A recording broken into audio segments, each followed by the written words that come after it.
Hi guys, Geoffrey here. In this video, I'm going to show you what you can do and understand what it means when your partner is displaying a lot of hot and cold behavior in your relationship. And be sure to stick around to the very end of this video because this is a very common issue in our coaching practice. And it's a shame when I see a lot of people and the way they interpret this, the way they react to this is all in the wrong ways. And it just requires a bit of a different kind of understanding here to understand how to remedy this and how to deal with this and respond to this in a much more appropriate way that actually can allow you to save your relationship and empowers you as well. Now, in case you're new to this channel, my name is Geoffrey and I help men in long-term relationships or in marriages with the right skills or with the right knowledge to be able to design a thriving relationship for yourself. So if you want more content on this topic, be sure to subscribe to this channel and also click that bell button as well to be notified when I post new videos every single week. And before we begin this video, I want to let you know also that the free masterclass on the 5 proven steps to rebuilding your relationship from the ground up is still open. So if you want to join that masterclass or if you want to submit your application for the Relationship Rebel program, then be sure to stick around to the very end of this video for the announcement on how you can do those 2 things. Now, before I get to the meat of this video, I want to give a caveat here in the sense that when we talk about hot and cold behavior in a relationship, it's a very different thing when we're talking about in the context of a long-term relationship versus a short-term relationship. You know, in the short-term relationship or in the early stages of a relationship, when your partner gets hot and cold, it's usually because of some issues with attraction. And it's quite simple. Either you have attraction or you don't. And in the early stages, there's really nothing that people can go on besides that attraction factor. It's not a lot of history, a lot of memories formed together, but in a long-term relationship, it's completely different. And attraction is rarely a factor anymore. And usually when attraction is lost and people misdiagnose this to be an attraction issue, it's really not due to an attraction issue.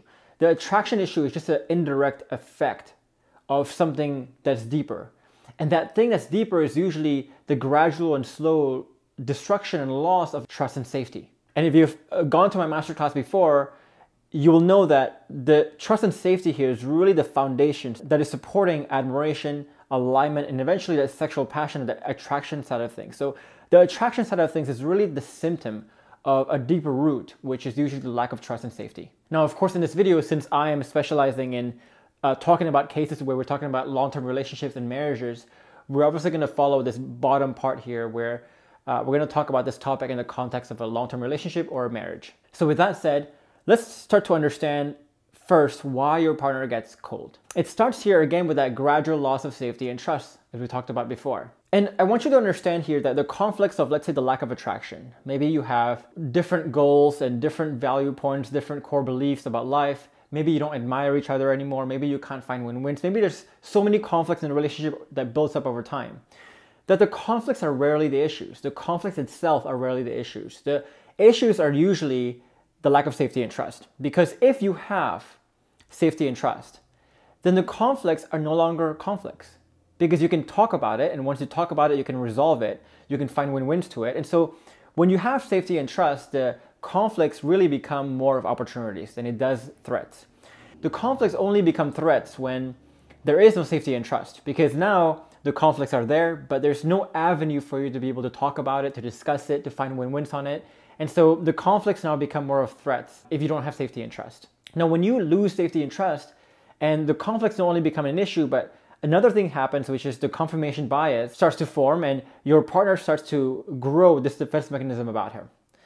And the defense mechanism goes something like this. And I'm sure you've felt this before in your life, where you feel a conflict, you feel emotionally conflicted, you feel emotionally that something is wrong. You want to talk about it and you want to resolve it. But when you think about talking about it, you don't feel safe. You don't feel like you trust the other person to take it well, that you think that you're going to regret it eventually, that it's going to lead to some bad paths eventually, right? So that confirmation bias starts, but the confirmation bias leads to a defense mechanism. And this defense mechanism is done as a way to really protect the self. And I'm sure you've faced this before in your life too, where, you know, there's some people where you hang out with, you are on the same table with them, and your mind just goes blank. You don't really know what to say. From being this really interesting person with a lot of stories, you are in front of this person and suddenly you have no stories. That is your mental defense mechanism when you don't have safety and trust. And so when your partner shuts down on you and there's no safety and trust, and she's cold towards you, she's distant towards you, she's often not distant on purpose, but it's more of a body defense mechanism where the closing off just comes very naturally. Just like how you close off in front of some people sometimes. Now, if you continue this long enough, then this defense mechanism creates a very, very hopeless lose-lose situation for your partner. She knows she loses if she doesn't share, but she will know she will lose if she shares as well. And so that's the point, usually, when your partner gets completely cold. When she says, screw this is too hard, this is too dramatic, this is too exhausting, because either way I go, I lose, might as well not play the game, right? That's really the root behind her cold behavior, if you can break it down into its root core. Now let's look at what gets her hot sometimes. So number one usually is that she sees some glimpses of your changes. So there's no doubt that when people are going through a very rough time, like they're faced with a divorce, they're faced with a separation, their partner wanting space, they usually wake up a bit. But when they wake up and they're starting to change, usually those changes are either not consistent enough because they're relying a lot on tactics and not understanding the principles behind the changes, or the changes are not massive enough. They might change in the sense that they might lose weight here and there, they might go to the gym, they might be more positive here and there, but the changes are not really the right ones or the massive enough changes. And so she's seeing glimpses of your changes, which is why she's sometimes hot, but not really at the same time. And number two, usually when she's hot, is that she secretly wants you to succeed. You know, we enroll 700 now to 900 people every single year. And in almost all those cases, when they eventually reconcile, their partner kind of tells them, hey, I actually secretly want you to succeed. I want you to be better. I want you to be happy. I want you to grow into the man that you can be. Because at the end of the day, your partner just wants to be with someone who can make her happy. And if you can change yourself to be someone who can make her happy, then that's good for her. That's what she wants. But she will never tell you this. In fact, she will tell you the opposite. Why is that? Because she cannot say it to you because she's afraid of leading you on. I mean, you'll hear this a lot where people say, oh, don't get your hopes up. She doesn't really trust your changes. She doesn't really feel it yet. She wants to know that these changes are actually real. Because she's probably jumped into your pool many times in the past, but you end up disappointing her many times. And just like in your life, when you have trusted someone many times and they keep disappointing you, eventually you're going to say to yourself, no, screw this. I don't want to get my hopes up, because if she tells you that she wants you to succeed and that gets your motivation going and that gets you really happy, that gets you really hopeful, now the expectation falls back on her to see your changes, to make a decision and to walk into your life, which she's already feeling iffy about. So she will never tell you this, but secretly, usually, they want you to succeed. And number three here is that usually it's scarier to leave. Not only because, you know, when you've been married for a while, you guys haven't been used to dating for a while. It's scary to think about abandoning a whole history in your relationship and starting a new one. You know, it's sometimes like this, better the devil you know than the devil you don't kind of thing. So it's actually scarier to leave. And so here, sometimes she feels hot because of all these three factors as well.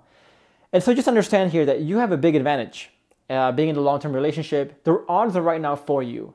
Regardless of how unlikely or how you think this is not the case, the odds are usually in your favor. So just to summarize here, again, why is your partner hot and cold? Well, one is that a part of her wants you to succeed. She wants to see you become happier, become the best version of herself. But the other part of her here is afraid to see. She's afraid to even see. She's afraid to even dip her toes in the water, because she's dipped her toes in the water before, and just like a shark, you just pull her in. Or she dips her toes before, she's gonna feel the little warmth and all the reasons why she should stay, and she's gonna be fooled again into staying into a relationship that she doesn't really want to stay in. So, you know, it's almost like if you want to lose weight, take the temptation away. Don't smell the burger. Don't even go near a burger restaurant. Don't go near a fast food restaurant, right? Keep everything healthy. And it's kind of the same thing here, where she's wanting to keep that temptation away, so she's afraid to even see it, even take a peek into your psyche, into your new self, into your changes and so on. But at the end of the day, she still wants to find reasons to jump in. But she needs to find 3 reasons for her to be able to jump in. Number 1, she's asking herself, can I see changes in the subtle things that he does? So we made a video about this about 3 videos ago or 4 videos ago now. But we talked about why your partner doesn't feel your changes, doesn't really believe your changes. And it's usually because your partner understands here that the obvious things you say, the things you say, for example, when it's planned, when it's scripted, those can be easily faked. But the subtle things you do, the micro expressions you have, the micro tones you have, the things you say and do when it's unplanned, that's the stuff that is really hard to fake. So if your partner doesn't feel your changes, usually it's because you may get the obvious things right, the planned things right. You might understand some scripts here and there, but you don't understand it deep enough, the principles deep enough to allow you to improvise and dance through many different conversations and have it influence your micro expressions and microtones, and be able to just dance around conversations almost like freestyle, because that stuff is really what counts. So that's the first thing she's looking for. She's looking for, what do you do that is subtle, and what do you do when things are unplanned? Because that's really going to speak into whether your changes are real or not. Now, the second thing she looks for is that, what does he do when things are hard and hopeless? Because again, when things are easy, it's easy to fake being okay. It's easy to fake having the right mindset, being calm, saying the right things. When things are easy, when she gives you a lot of hope, when she doesn't give you a lot of resistance. But when things are hard, when she's taken all hope away from you, when she's giving you some tough truths, some resistance, that's when she knows whatever you do right then is going to be hard to fix. She's going to be looking for, what do you do when things are hard? And this is why a lot of women will subconsciously test you. And they're not testing you out of this bad intention to test you out of this trickiness, but deep down it's because they want to see, they want to feel your changes. They want to give you an opportunity to really show who you are. And so sometimes, when we talk about people in our practice, their partner will not really see and feel their changes until they've threatened divorce, sometimes until the divorce papers are on the desk, ready to be signed. And when they realize that they're still their new self, they're not changing their approach, that's when all confirmation bias and all this idea about, oh, you're faking it, you're just manipulating me, will start to go away. Because that's when she sees, this is what you do when things are hard, when things are hopeless, and that's really, really hard to fake. Now, the third thing she's looking for is he consistent or inconsistent? And basically, the thing she's looking for is this change that he's making, is he doing it for himself, out of good intentions, out of some genuineness, because he wants to make it a lifestyle, because he likes it? Or is it more like a fad? Is it a temporary thing? Is this something he does because he just wants to get me back, to get an outcome? And if she finds the right answers to these three questions, that will decide whether she wants to jump in or not jump in. Now, this brings me to my next point, which is the biggest shame and mistake that I see a lot of people falling into. And the first one here is that most people's mindsets are very tethered to their partner. Let's say if their partner tells them, hey, I want us to get back together. I have hope that you will be better. I want us to eventually reconcile things. I want to work on the relationship. If your partner says those things, your motivation is going to be sky high. But again, your partner will not say those things, especially now, because she doesn't want to get your hopes up. Again, because she really wants to see, secretly, what do you do when things are hard? What are you really made of? And so often when you're trying to save your relationship by yourself especially, your partner is going to be very hot and cold, usually more towards the cold side. And when she's cold and she's taking away the hope from you, giving you less reasons to be motivated, that's when a lot of people crumble along with it. They're tethered. It's almost like there's a string that connects them to their partner, and if their partner goes down, they go along with them. But these hard and hopeless moments, again, are the perfect opportunities actually for you to show the subtle things you do, the things you do when things are unplanned. And so if you give up, if you get demotivated during these hard moments, you can never show your partner your changes through the subtle things you do, through the unplanned things you do. You also show her that your changes here did not really have genuine reasons. That you're doing this because you want her back and not because you actually see the value of what it means to grow yourself. The bad sides, the toxicity of who you were, and the good parts of who you want to be. And it also shows your partner here that your changes are really not a lifestyle for you. That this is just a fad, a temporary thing, like a diet for you. So the interesting thing is that if you're tethered like this and your motivation goes down when your partner goes down, then this will just create a self-fulfilling prophecy where you're killing the reasons why she needs to be hot for you, and you're growing the reasons why she needs to be cold for you. And this is why usually when she stays hot and cold for a while, is because she still secretly wants you to succeed, but she just can't believe that you're not succeeding. You're not getting this, because every time she feels the glimpse of your change and she tests you in a way, you go back down again. And it's going to become a massive missed opportunity because you simply cannot be untethered to your partner. And the biggest shame here is that there was so much potential. Your partner wanted you to succeed and odds were in your favor, but because you're tethered, you can't push through that. And that's the biggest shame. And the biggest shame also is that most people in this scenario, when their partner eventually pulls away from them completely, that's when they tell themselves, see, I knew it. It was no hope. But they never knew just how much hope they actually had. They never knew that potential in the first place. So how do you respond then when your partner is hot and cold? Number one, you gotta find the right processes. And the right processes, again, to better yourself here are not like things like working out. things like making more money. In our masterclass, we talked about the 3 layers of changes, which are frameworks, the mindsets, or having new paradigms in which you see the world, see yourself, see your relationship, and also the identity shifting portion. Now, I'm not going to dive deep into any of these things here because that'll be a very long video. But if you want to learn more about these 3 layers, go to the masterclass, learn it there.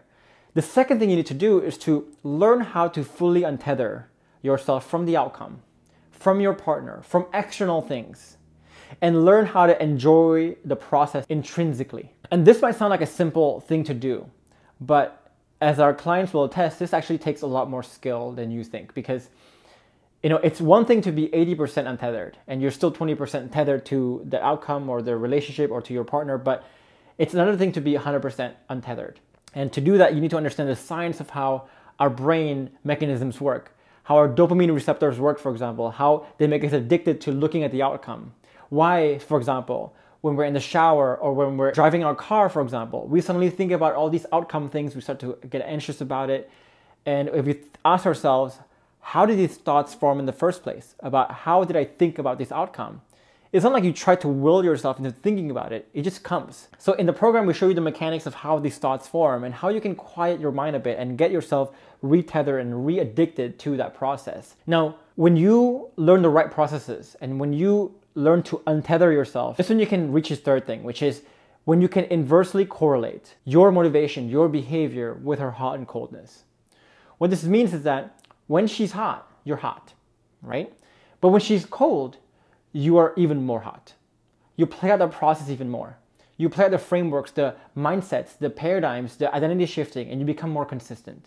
And so this is really the key. When you do this, this is really the key to influencing this on your subconscious, subtle level. It's also to govern what you do when things are unplanned, impromptu. This will govern what you do when things are hard, and this is going to be what makes you consistent in the long run. And when you can be consistent like this, that's when you start to starve the old assumptions, the reasons why she's cold, and start to really grow the reasons why she can be hot. But again, what I want you to notice here is that before this hot period, there's going to be a period here where your partner will be a bit cold for you because they really want to see how you act when she's cold towards you.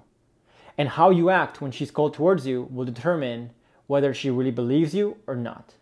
If you crumble in the moment she's cold, that will tell her everything she needs to know. But if you're still your new self when she's cold, they will also tell her everything she needs to know. Now, one last caveat that I want you to see here is that when I say when she's cold, you need to be twice as hot, that does not mean that you're going in guns blazing like Rambo. Hot means that you're doubling down on the right processes. And the right processes are always the ones that are balanced. They're not going to be too pushy. They're not going to be too indifferent either. And so in our program, we talk about finding the balance that the only wrong thing you can do is if you embrace the extremes in life. So the problem with a lot of people is that if I tell them, don't do no contact, they think, oh, contact. Or when I say, don't be in a place of need, oh, then I need to be acting indifferent. If you try to go from one extreme to the other and just keep hopping back and forth, that's actually not going to lead you anywhere. The answer is always in the middle ground. And so hot here does not mean you go in with guns blazing like Rambo. It just means that you're surgically playing out the right processes that are balanced. And all these processes that we talk about in this module are the ones that our clients have really mastered. And they learn how to be untethered, they learn what the right processes are, and this really allows them to save their relationship and really get massive results despite being in very, very hopeless situations. So if you want to learn more about these processes in a deeper way, then you can join me in my free masterclass on the 5 proven steps to rebuilding your relationship from the ground up. In that masterclass, I'll show you the exact process and the exact steps that all my students have used to grow and get massive results. So if you want to join that masterclass, or if you want to apply for the Relationship Survival Program, then be sure to click the link above my head or also down below this video as well. And if you want a guide that can help you guide conversations better in a way that prevents arguments and can allow you to build safety even more, then you can also check out the link above my head or also down below this video. And finally, if you want to join a community where you can post your questions and have a member of my team give you a response to it, then you can also click the link down below this video as well in the comment section or in the description box below. Now, in the meantime, I would love to hear from you. So if you have any questions or comments about this video, just let me know and I'll be happy to answer your questions and happy to hear from you. And if you enjoyed this video and you found it to be valuable, click like on this video. It really helps the channel out, and also subscribe to the channel for more content like this one. In the meantime, I will give you these 2 other videos here that will equip you with more mindsets and more skills to allow you to design a more thriving relationship. In the meantime, I will see you in the next video.